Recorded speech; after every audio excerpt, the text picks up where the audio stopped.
talking about American history, we understand the Constitution to mean what the authors, the framers, meant it to mean. Hence, that's why we talk about, again, and you've seen it, that's why we had a series on the Federalist Papers. That's why we did a series on George Washington and his farewell address. That's why we've talked about the Baptist ideas. That's why we talked about the Great Awakening and the spiritual basis, because we want to go back to the original meaning.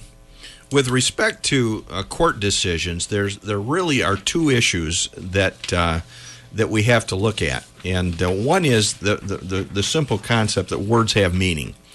The Constitution is an assemblage of words that mean something, and the other thing, besides the fact that words have meaning, is that historical context has meaning. Historical context will give you the intention of the legislators, and good law requires an understanding of both the meaning of the words and the meaning of the historical context.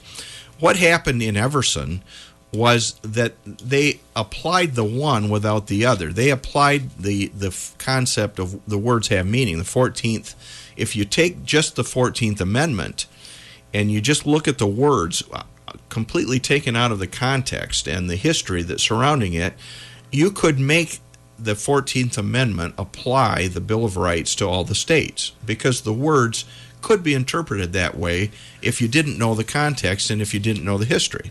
And so the Everson case, it took the meaning of the words and it faithfully interpreted the meaning of the words and totally ignored the historical context. And by the way, here's something interesting from an article I read in the Heritage Foundation. Thomas Jefferson, in this letter that he wrote to the Danbury Baptist Association in 1802, talked about the wall of separation between church and state.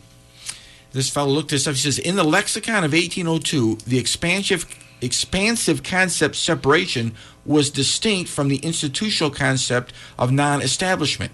In other words, the First Amendment forbade the establishment of religion, a different idea.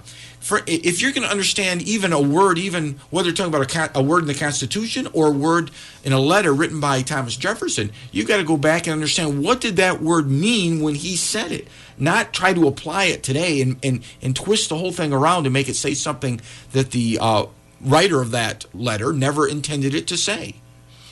Looking at these two concepts, that you have to have both the meaning of the words and the historical context together. You have to understand both of those things.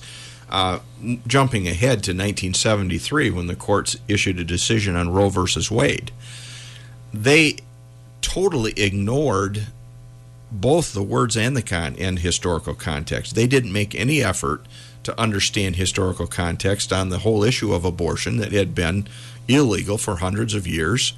And they totally ignored the language of the Constitution, and they injected a right that is not even referred to in the Constitution. So the Roe versus Wade court struck out on both of those counts. The Everson court struck out on the count of the concept of historical context. He made no effort to understand the context, and indeed he blatantly and probably intentionally injected a historical